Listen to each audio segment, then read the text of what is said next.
فرض کرو کہ ایک آدمی تمہارا موبائل چھین کے چلا گیا،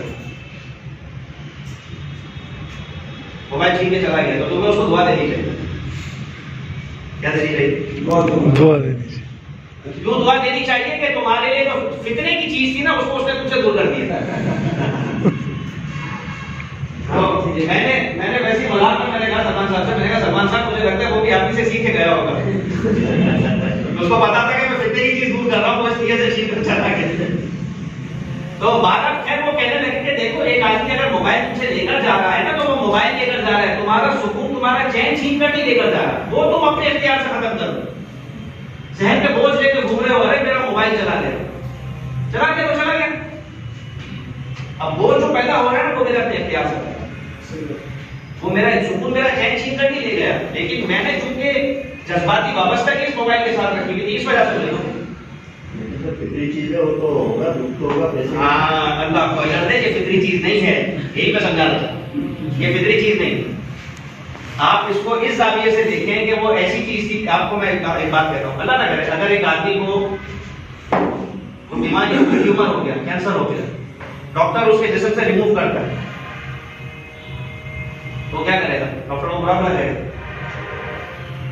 پھر تکلیف ہو رہی ہے اس کو، ظاہر ہے جس وقت آپریشن ہوگا تکلیف ہوگی کہ نہیں ہوگی، لیکن وہ ڈاکٹر کو کیا کرے گا؟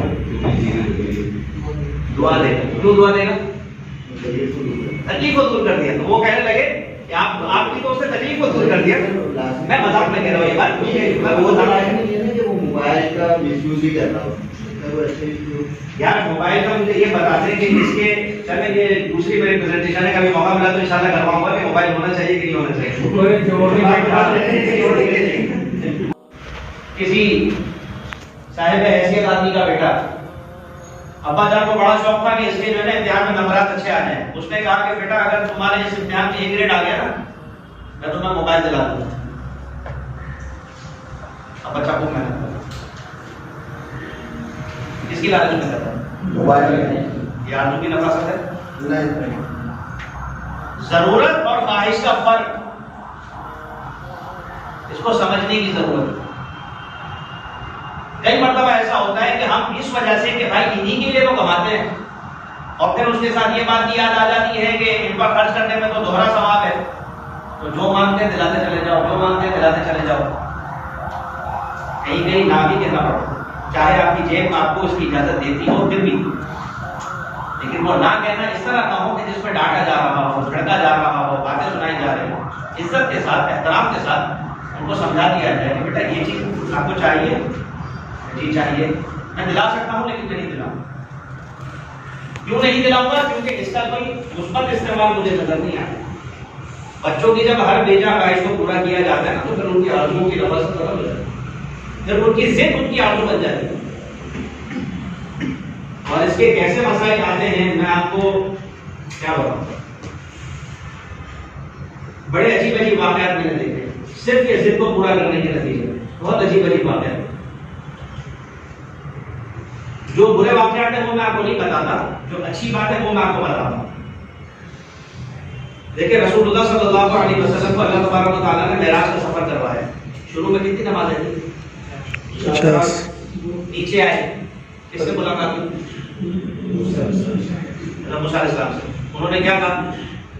موسیٰ علیہ السلام نے عیسیٰ علیہ السلام کیا کہا انہوں نے؟ بہت زیادہ. آپ صلی اللہ علیہ وسلم نے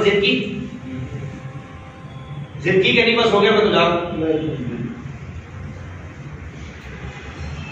کوئی ضد نہیں. اللہ تبارک و تعالیٰ نے انبیاء کرام علیہ السلام میں سے اکثر کی جو تربیت کروائی وہ بکریوں کے ذریعے سے کروائی. بکری وہ جانور ہے کہ جو انسان کی ضد کو ختم کر کے رکھتے ہیں. آپ اس کے سامنے ضد نہیں کر سکتے، مر جائے گی، ہاتھ پیر ٹوٹ جائیں گے اس کے، اور قابو میں بھی نہیں آئے گی. کبھی ایک طرف بھاگے گی کبھی دوسری طرف بھاگے گی. آپ صلی اللہ علیہ وسلم فرمایا نا کہ کوئی نبی ایسا نہیں ہے، وَهَلْ مِن نَبِيٍّ إِلَّا رَعَاهَا. حدیث مبارکہ کے الفاظ ہیں. ہر نبی نے بکریاں چرائی، ہر نبی نے، کوئی نبی ایسا نہیں جس نے بکریاں نہ چرائی. حدیث کے الفاظ. کیوں چرائیں؟ یہ ضد کا مادہ ختم ہو جائے، تربیت ہو جائے. بکری ایسا جانور ہے آپ اس کو قابو نہیں کر سکتے. آپ ایسے جن کو کچھ تجربہ نہ ہو نا اس چیز کا، وہ بہت اچھی طرح جانتے ہیں. آپ اس کو مار نہیں سکتے، پیٹ نہیں سکتے، بلکہ یہ میں نے کسی کتاب میں پڑھا تھا، صحیح حدیث ہے یا نہیں یہ مجھے یاد نہیں ہے، کہ حضرت موسیٰ علیہ السلام تھے غالباً، اور کیسے جلالی پیغمبر تھے، مرقات المفاتیح مشکات کی شرح ہے، اس میں مولا علی باری رحمۃ اللہ علیہ نے حضرت موسیٰ علیہ السلام کا بڑا عجیب حال لکھا ہے۔ حدیث مبارکہ میں کہا تھا کہ موسیٰ علیہ السلام کے جو بال تھے نا وہ کرلی تھے، گنگریالے تھے، غصے میں آتے تھے تو یہ نوعیت ہوتی تھی کہ بال جو ہے نا وہ کھڑے ہو جاتے، بال کھڑے ہو جاتے تھے اور ٹوپی سر سے اوپر اٹھ جاتے تھے۔ یہ مرقات میں مولا علی باری رحمۃ اللہ نے لکھا ہے، معتبر کتاب ہے، ہٹی بولی کتاب نہیں۔ بکری کے پیچھے بھاگتے تھے، بکری تھکا دیتی تھی، جا کر پھر بیٹھ کر اس کے پیر دباتے تھے کہ تو تھک گئی ہو، کہاں تو ایسا غصہ اور ایسا جلا اور کہاں یہ معاملہ۔ تو اگر ہم میرے دوستوں بچوں کی ضد بچپن سے ہر ضد پوری کرنے لگے تو وہ اپنی آرزوؤں میں نفیس نہیں رہے، ان کے اندر ضد پیدا ہوتی ہے، اس ضد سے ہمیں انہیں بچانا۔ آرزوؤں کی نفاست اس طریقے سے ہے، اب یہ باقی بات کی باتیں کبھی آگے جو آئے گی کہ کیسے بچانا ہے، کیا کرنا ہے، وہاں سے بھی اللہ بچ رہا ہے کہ ٹائم ہمارے پاس کم ہے، ذرا جلدی نکالو۔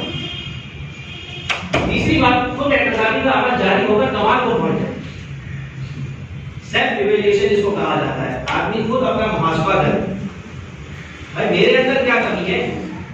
آپ صلی اللہ علیہ وسلم دن میں کتنی مرتبہ استغفار فرماتے تھے؟ 70 سے زیادہ، 100 مرتبہ استغفار فرماتے تھے، اور وہ استغفار کیسے زبانی ہوتا تھا؟ آپ کو لگتا ہے زبانی ہوتا ہوگا؟ اپنے گناہ نہیں کہنے چاہیے، کہیں پر جو کوئی ایسی کوتاہی ہو گئی، کہیں اجتہادی غلطی ہو گئی، کوئی ایسی چیز ہو گئی، اس کے استحضار کے ساتھ ہوتا تھا۔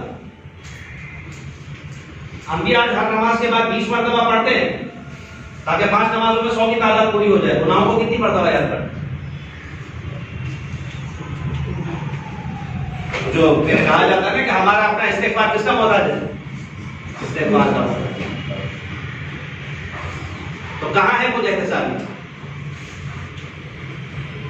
اگر ہمیں تربیت کی فکر اتنی زیادہ طاری ہو گئی کہ اس تربیت کے چکر میں ہم اپنی ہی تربیت کو بھول گئے تو کیسے کام چلے؟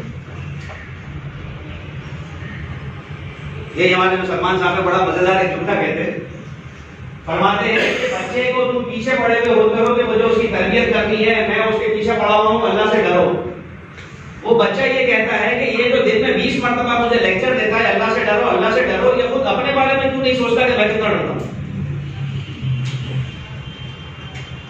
اپنے بارے میں کیوں فکر نہیں کرتا اس بارے میں؟ جو مجھے اللہ سے ڈرانے میں لگا ہوا ہے وہ خود اللہ سے کیوں نہیں ڈرتا؟ تو خود احتسابی ہو میرے دوست، ہر عمل کے اندر اللہ مجھ سے پوچھے گا، جو نعمت اللہ نے مجھے دی ہے ان پر مجھ سے پوچھو۔ خود احتسابی کا عمل ہمیں سے ہر ایک میں جاری رہنا چاہیے۔ یہ تربیت آگے چلیے، تربیت کیوں نہیں ہو پا رہی؟